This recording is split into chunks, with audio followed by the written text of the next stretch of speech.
Тәуелсіздік күні қарсаңында Солтүстік Қазақстан облысы полициясының 100-ге жуық қызметкері марапатталды. Салтанатты шараға зиялы қауым өкілдері, жас және ардагер сақшылар қатысты.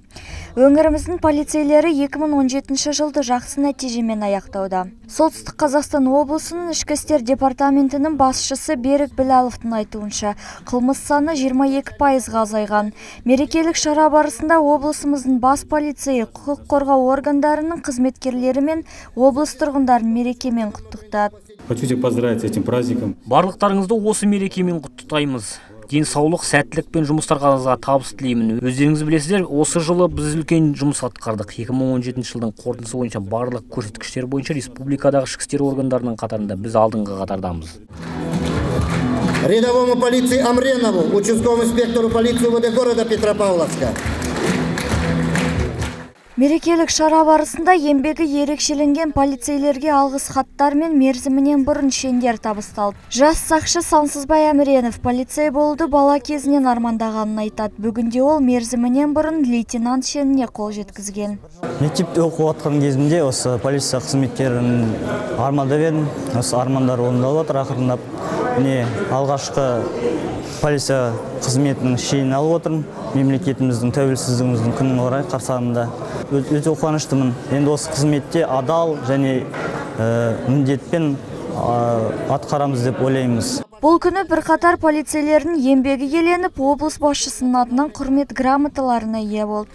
Назар Байматов 1996 жылдан бастап құқық қорғау органдарында жұмыс істейді.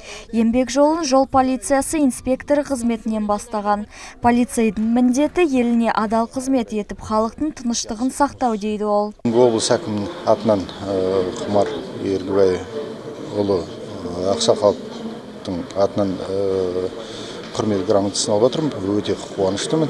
Бұл енді біздің жақсы жұмыс атқарып жатқанымыз деп ойлаймын. Мынау бұндай құрмет грамоталар ендігі әрі қарай жақсы жұмыс атқаруға жете келейді.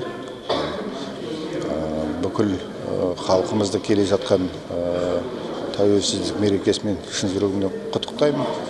Әлім Мәліков қарулы күштердің жоғарғы бас қолбасшысы атынан ерлігі үшін төсбелгісімен марапатталды. Ол 2016 жылы Горький Тәштейтов көшесіндегі үйлердің бірінде өрт шыққанын байқап, дер кезінде 6 адамды сыртқа шығарып, өмірлерін арашалап қалған.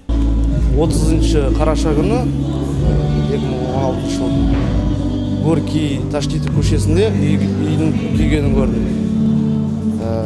Таксистқа айттым, пожарныйды, милицияны шақырсын, полицияны шақырсын.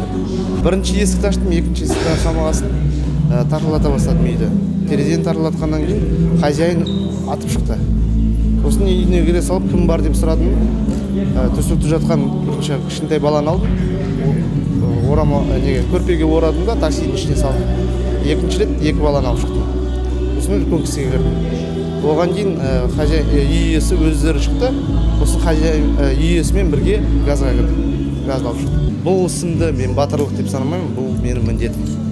Бұл күні 3 полицей баспаналы болды. Оларға мерекелік шара барысында Гастелло 40 пен Семашко 11В көшелерінде тұрған үйлердің кілті табысталды. Әйгерім Дүйсекина, Райымбек Биғожаев, Первый Северный.